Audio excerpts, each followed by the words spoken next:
облыстық орталық дегенді алайық. Соны қатты дамытам деген басшы жан жүрегімен соған берілетін болса, оны міндетті түрде жасауға болатындығына мен өз тәжірибеммен көзім жеткендіктен айта аламын деп ойламын. Енді не істейміз? Енді не істейміз? Енді не істейміз? Қайырлы күн. Бүгінгі студиямыздың қонағы Ислам Әлмаханұлы Әбіш, мемлекет және қоғам қайраткері.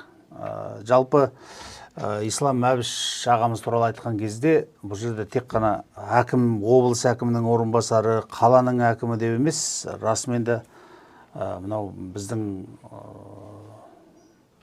өңірлердегі жемісті әкімдердің бірі деп сіз таныстыруға болады Ислам аға. Оның үстіне сіздің су мәселесі жөнінде пікіріңізді өте жақсы білеміз. Су маманы ретінде. Сондықтан Ислам аға қош келдіңіз. Өзіңіздің мынау бай тәжірибеңізге сүйене отырып бүгінгі талқылайтын тақырыбымыз мына аймақтардағы, біздің облыстардағы қалалардың, облыстардың жағдайы. Бүгін өзіңіз білесіз, Астанаға, Алматыға, үлкен ірі қалаларға біздің Қазақстан халқының тең жартысы жиналып алды. Бұл үрдіс әрі қарай жалғасып келе жатыр. Осыған байланысты мемлекет басшысы өзінің мына құрылтайда сөйлеген сөзінде аймақтардағы экономиканың өркендеуіне серпін беретін жаңа мүмкіндіктерге жол ашу және өңірлердің даму деңгейіндегі теңсіздікті жою қазір мемлекет алдында тұрған негізгі міндеттің бірі дейді. Яғни біздің өңірлеріміз, біздің кіші қалаларымыз барлығы өзінің өмір сүруге қолайлылығы, жалпы дамуы, өмір сапасының жақсылығы жағынан мына Астана, Алматыдан кем болмау керек. Енді Ислам аға, сіз осы шекараларда жатқан Өскеменде әкім болдыңыз. Сізді халықтың қалай күтіп алып, сіз кеткенде қалай шығарып салған Өскеменнің халқы әлі күнге дейін жырғып айтады. Ең күрделі аймақтардың біріне сіз әкім болып келіп қалаға, бүгінгі аймақтарды дамыту, осыны қалай істеуіміз керек? Аймақтарға адам қоныстандыру, қазақтандыру, жалпы осының бар бір үлкен мемлекеттік іс, соны тәжірибеңізге сүйене отырып, бізге осыны ашып берсеңіз. Рахмет. Рахмет. Мынау шақырғандарыңызға рахмет. Біріншіден, екіншіден біздің аз көп еңбегімізді жоғары бағалап атқаныңызға үлкен рахмет. Енді шын мәнінде аймақтарды дамыту жөнінде президентіміз өте маңызды мәселені көтерді.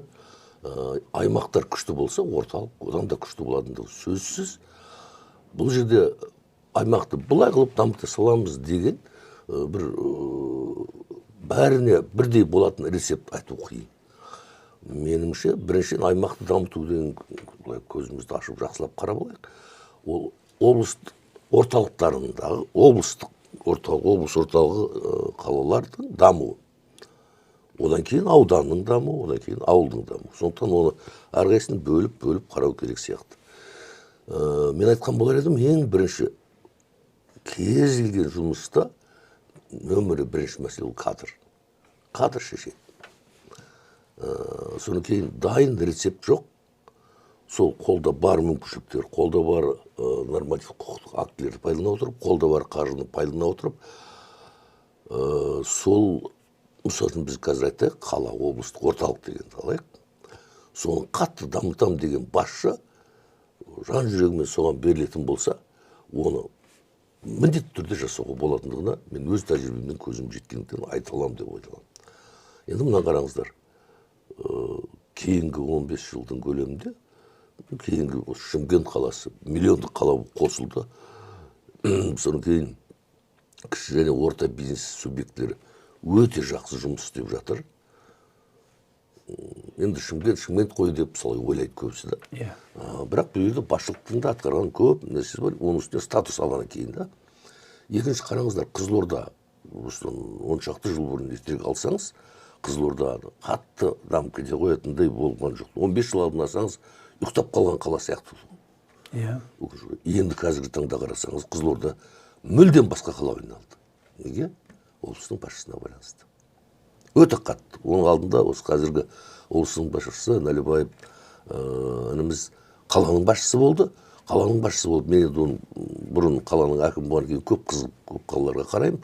Өте үлкен тірліктер жүргізді. Қазір осы облыс орталықтарының ішіндегі әжептәуір алдыңғы қатарлы деңгейде өзі дамып келе жатқан облыс орталықтарының бірі деп айта аламын.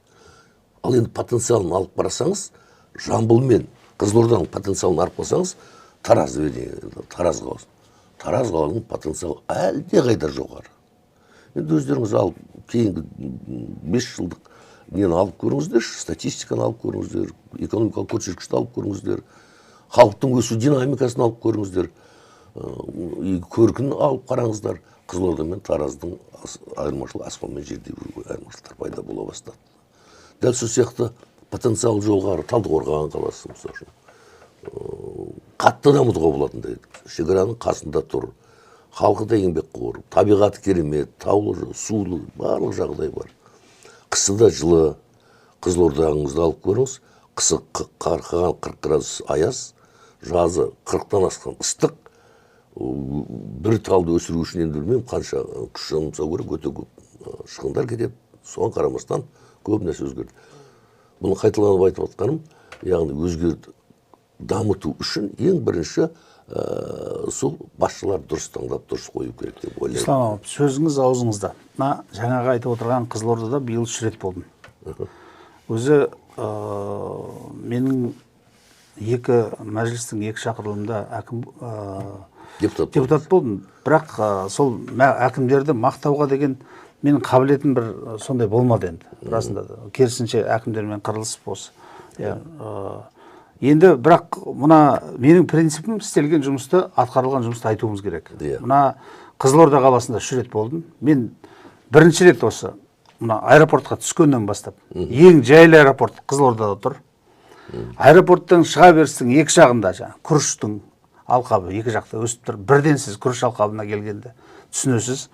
Содан аэропорттан қалаға жеткенше мені сол Қызылордалық біздің Ақжолдың азаматтарын біреу айтып, Берік, осы қалаға жеткенше бірде-бір шам көрмейсіздер, жанбай тұрған деді. Біреуін деді. Бір арасында тұрады ғой бізде, жыпылықтап, мысалы Астананың өзінде жанбай тұрған дүние. Ондай бір шам көрмейсіз, соны қызықтап мен жеткенше расымен қарап отырдым. Бірде-бір жаңағы расымен өшіп жатқан шам көрген жоқпын.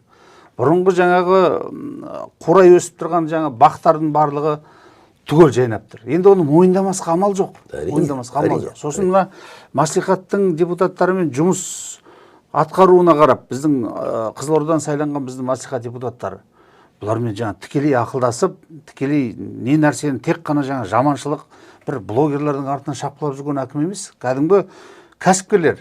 Мысалы, ақ күріштің иесі біздің Абзал ағамыз сонда тұрады. Бірге мәжілісте депутат болды. Сол кісі айтып отыр, мына дұрыс айтып отырсыз. Жаңа осындай азамат келіп, бұл кісі істің де жөнін біледі деп отыр. Істің де жөнін. Әлеуметтік жүйені қалай да біледі. Барлығын біліп отыр. Енді мысалы бір 3-4 жылдың ішінде мынандай жаңағы нәтиже беру деген өте үлкен секіру ғой. Енді Ислам аға, енді онда мысалы дұрыс айтып отырсыз, біз аймақтарға барған әкімдердің қайсысы әкім болып барып, қайсысы кетіп қалған есептеп үлгермей жатырмыз қазір. Қазір келет бірге қарасаң жоқ, енді бір қарасаң коррупция, айғай, сотталып айғай бұрыстады.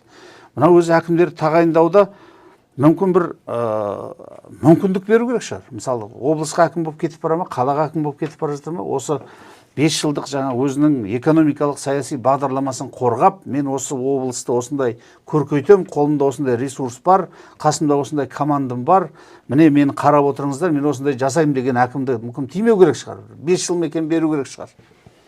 Енді мынандай ғой, президентімізде ауыл әкімдерін сайлады. Қазір ауылдарда әкімдердің, енді басқа облыстарды қайдам, мен біздің ойлайтын едім, осы ауылға әкім болу адамдардың құмарлығы жоқ шығар деп та. Себебі қолында ешқандай права жоқ, бюджет жоқ, дымы жоқ, бірақ кез келген адам одан талап етеді. Енді кейінгі кезде азды көпті олардың қолына күш пайда бола бастады, халық сайлап қоя бастады. Енді ол кісілердің ауылдағы абыройы артты. Мінекей демократияның уже біздің ауылға барды. Енді басқа облыстар қайдан оңтүстікке демократия барды. Халқы өзі сайлап қояды ауыл әкімдерді. И содан кейін халық артынан ереді. Қазір мен сізге бір әңгіме айтамын. 2000 жылдарда ауданға әкім болдық. Айлық жоқ, пенсия жетпейді. Жоқ, тоже әр нәрсе бір қант, құм шекер бірдеңе беріп, бартермен беріп жүрген кездеріміз. Сол кездерде мен Ордабасы ауданында әкім болдым. Сол кезде көріктендіру, тазаландыру нәрсеге ешқандай ішіне жоқ, просто халықтың өзін көтеріп, халықтың көкірегін оятып, бір-бірінен жаңағы бәсекелестік. Ана ауыл өсіп кетті, мына ауыл қалып кетті. Ай, ана жерде ұят болыпты, мына ұят болыпты. Халықтың өзінің ішкі жан дүниесін оятқаннан кейін үлкен күш пайда болады екен. Мен ойлайтын, неге солай істемейді басқаларда? Біз бір жылдың ішінде Ордабасы ауданы тап-таза, гүлденген, барлық халықтың арқасында істелді. Ешқандай қосымша, қаяқтан ақша береді маған, пенсияға жеткізе алмайды ақшаны. Яғни халықты оятып көтерсек, өте үлкен қимыл болады екен. Соны мен ойлаймын, облысқа бәкім болды ғой, ауданға, нелерге айтам ғой, көтерсіңдер, халықты көтерсіңдер. Көтерген болады, болмайды, ой, іске асыра алмай жүрдік. Енді қызығын айтайын, қазір сайланып қойған әкімдердің ауылдарына барып қарасаңыз, үлкен өзгерістер көресіз. Өйткені халықтың өзінің бастығы. Халық өзі сайлап алған. Ой, өзіміздің баланы ұятқа қалдырмайық. Өзіміз сайладық қой деп, қорасын тазалайды, әктейді, краскілейді, басқа қылады. То есть осының өзінің көшесін таза ұстайды. Ауылдарда біз мүлдем жаңағы шарапсыз ауыл боламыз дейді. Сол сияқты көптеген инициатива халық өздері көтеріп осылай бізде. Жаңа өте дұрыс айтасыз. Сондықтан енді аудан басшыларын сайлау басталып жатыр ғой. Бұл да бір үлкен жақсылықтың нышаны шығар деп ойлаймын. Ал енді облыс басшыларының мүмкін әлі ертелеу шығар, бірақ облыстың басшысын тиме қоя салып, 5 жылға деген, мен одан сәл-пәл қорқамын, өйткені қателескен болса, көп артқа кетіп қалады ғой деп ойлаймын. Енді мынаны қараңыз, тағы да өзіңіз айтып отырып, кадрға байланысты екенін көрді. Дамудың ең түпкі түйіні кадр. Соны айттыңыз, облыстардағы, біз шын айтайық, енді солтүстік облыстарда енді бірінші халық азайып баратыр. Халық азайған жерде, төмен түскен жерде экономикада төмен түседі. Оңтүстікте халық жақсы көтеріліп жатыр. Оңтүстіктен солтүстікке бару керек, жұмыс істеу керек, экономика көтерілу керек. Бірақ нәтиже кем. Сондықтан мүмкін оңтүстіктегі іскер азаматтарды сойға қою керек шығар. Ең оңай жол. Нақты бір жобамен дейсіз ғой. Мысал үшін, Шүкей Өмірзақ Қостанай облысының әкім болған жылдары қаншама тіркестелді, қаншама азаматтар оңтүстіктен барып, ешқандай бағдарламасыз, сонда қалып қойды. Қалай жұмыс істеп жатыр? Бердібек Машбекұлы, Шығыс Қазақстанға барғанда, біз бардық, тағы біраз азаматтар барды, қаншама жігіттер қалып қойды, сол жердің жергілікті адамына айналып кетті, көп нәрсені арқап жылжып жатыр. Ең қызығын айтайын, біздің сол барып кейін қайтып кеткен біраз азаматтар сол жақтың қыздарға үйленіп, құда жекжат көбейіп, сөйтіп қайтып барып, бизнесін сонда жалғастырып азаматтар бар. Сонда Сапарбаев 4-5 жыл жұмыс істеп кетті, біз 3 жыл жұмыс істеп кеттім. Меніңше осы үрдісті қатты не қылу керек шығар. Да, севердің мықты азамат нелері басшы болсын, оңтүстікке басшы болсын. Мүмкін промышленность жөнінде, мысалы Павлодардың жақсы білетін бір производственный жігіттері келіп, промышленность дамыту үшін мүмкін оңтүстікке, Таразға айтпаса, солай басшы болса, ешқандай нәрсе жоқ. Ал енді оңтүстіктен барып басшы болса, біздің оңтүстіктің азаматтарының енді солтүстікте жаңағы даму үшін, осы айтып жатқан Қостанайымызда, Солтүстік Қазақстан, Ақмола облысында даму үшін ел бару керек. Баратын елдің көзі ол оңтүстік Қазақстан, жаңағы Түркістан облысы, Шымкент қаласы. Негізі осы. Яғни сол жақтың жігіттері баратын, біздің менталитетіміз қандай? Біреуге арқа сүйейміз. Сәл былай арқа сүйеп, пәленше бар ғой, түнше бар ғой деп. Содан енді біраз ауданның басшыларында солайдан қоятын болса, талай адам келіп, бір 10 жыл сондай практика жасауымыз керек, 15 жыл. Сол кезде ешқандай бір компанияны жасамай-ақ, ешкімді қинамай-ақ, аса көп қосымша қаржы шығармай-ақ, қосымша қаржы шығарудың қажеті жоқ дейтінім, көптеген ауылдарда үйлер босқа батыр ғой, ауылдар босқа батыр. Ол жаңа үй салып, жаңадан үйту-бүйтуге жұмсайтын қаржыны көбірек қылып, сол жерден үлкен бір жұмыстың көзін. Бір завод ба, фабрика ма, бір сборочный, бір селат, үлкен біздің гигант жаңа автомобильді шығарамыз деп көп қаржы жұмсалып жатыр ғой, енді ол өз алдына бөлек мәселе. Бірақ соның локализация жасап, соның бір жаңа воздушный фильтрін ба, әйтпесе тағы бір шөткісін ба, бір нәрсесін жинайтын елді мекендерді сондай көп кішігірім сондай сборочный нәрселерді болса ашып, сөйтіп сол жерден азаматтар пайда табатындай керек болатын болса, сол жердегі мекемеге жұмыс істейтін азаматтар, менде бұрын сондай ұсыныстар көп болған. сол жерде адамдар тұрып жұмыс істеу керек па? Значит, сол жерде мекеме ашайық. Сөйтіп тұрып, енді ол мекемені кім ашу керек? Мемлекет ашса болмайды. Ол мекемелерді жаңағы кәсіпкер ашу. Кәсіпкер. Менің ол кісіге төлейтін жалақыма субсидия қосып төлейді. Мен мысалы 100 мың теңге төлесем, 100 мың, мен 200 мың төлесем, 200 мың бюджеттен субсидия болса төлейтін ақша. Сонда ол 400 мың теңге төлене ме? Мүмкін ол жерге адам барады.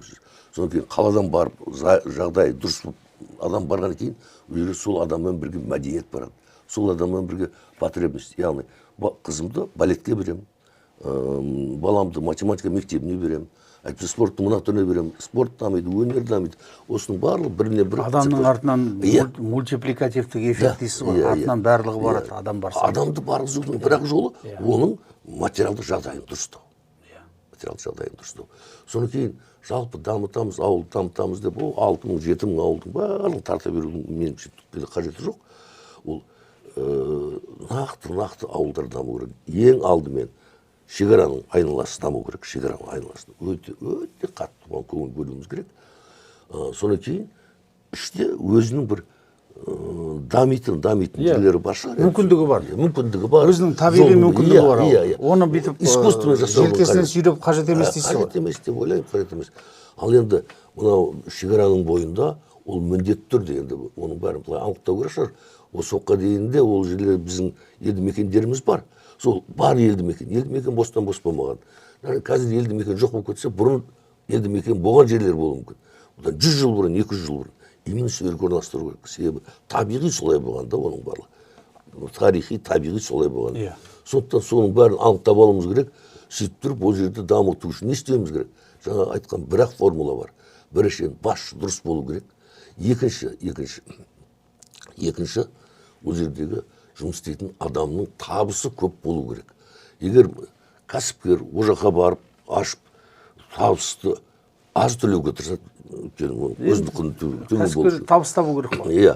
Сондықтан ол жерге арнайы салықтық жеңілдіктер қою керек шығар.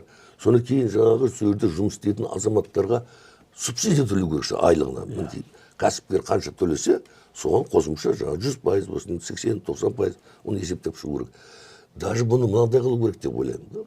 Бізде көп қателіктер мынадан болады ғой деп ойлаймын. Общий шаблон қылып бәрін естіп. Шешім қабылдай саламыз. Ол шаблон Түркістан облысында жұмыс істейді да, Қызылордаға жұмыс істемейді ол. Әйтпесе Шығыс Қазақстанға жұмыс істемейді. Дұрыс. Сондықтан оны мүмкіншілікті біз әкімнің қолына беріп. Облыстың әкімінің, облыстың ішінде кейбір жағдайларда ауданның да қолына беру. Ал енді қаржы бар ғой, орыс қаржы. Орталықтан бөліп пәленбай, облысқа пәленбай неге береміз деген қаржыны трансферт ретінде облыстың бюджетіне беріп, арғырап сол жергілікті жағдайға байланысты соны шешіп отыру керек қой деп ойлаймын. Керек болатын болса, оны қайтып беру керек, қайтып сұңғысы керек. Соның жаңағы методикасына дейін. Әкімнің, облыс әкімі мен аудан әкімінің еңбек көрсеткішінің бір критерийі қылып белгілеу керек. Жаңағы халықтың жұмыс орнын ашу, мысалы Қостанайда Шүкеевтің қолынан келген дүние, егер сондай жас әкімдер келетін болса, оған нақты тапсырма берілетін болса, мысалы оңтүстікте өзінің күнін көре алмай отырып, мына жақтан берілетін жаңағы үйдің бір ұсақ түйек тиынына қызығып, күйеу жоқ, бала шағасын шұбыртып көшіп келеді. Ол үйде еркек болмағаннан кейін, қайрат болмағаннан кейін қалай өмір сүреді ол жерде? Өмір сүре алмай қайтып жатады. Өте көп мәселе. Мынау компанейшіні, науқаншылық біз көшіріп жатырмыз деген статистикадағы цифрдың артында бір маңызды, расына да еліне тірек болатын, ертең шекараға қорған болатын адамдар емес, күнін көре алмай жүрген бейшараларды көшіріп жатырмыз да. Ал ол адамдар мықты, сол жерде мықты болу үшін ол жерге білегі жуан дұрыс азаматтар көшіп келу керек. Ол жерге қаржысы бар жігіттер қазір. Кешіңіз сөзіңізді бөлдім. Осы біздің оңтүстікте қаржысы бар жігіттер қай жерге қаржы салсам екен деп іздеп жүр. Сізге шынын айтайын, Өзбекстанға барып қаржы салып жатыр балдар. Қырғызға барып қаржы салып жатыр. Бірен сарам былай қатты мықтылар Тәжікке де барып жатыр. Неге? Себебі оңтүстікте уже былай жеткілікті да. Қаржылай есеп солай болып тұр ғой. Соңғы мынау қосымша құн салығы дедік. Жаңағы қосымша құн салығын табалдырығын жаңа төмендету, ұсақ кәсіппен күнін көріп жүргеннің барлығына қосымша құн салығын төлетеміз деп дүрліктіріп өзі біз кәсіпкерлердің өзін шошытып алдық қой. Кәсіпкер деген енді ол ақшасын үнемдеп оптимизация жасап табыс табу керек қой. Ол бір жақсы болғаннан болмаса бір аса байып кеткеннен ұсаққа бөлініп жатқан жоқ қой мына сияқты. Бұның барлығын енді қазір міне өңірлерді дамыту тұжырымдамасы әзірленіп жатыр деп мемлекет басшысы айтып отыр. Енді сол тұжырымдамаға жаңағы сіздің айтып отырған мынау расымен де өз қолыңызбен көріп, өз аяғыңызбен басып өткен өңірлердің мәселесін осылай бір нақты атқарылатын рычагтарды қосса механизмдер. Сол кезде бұл жұмыс істейді, сол кезде мықты өңір болады. Енді не істейміз?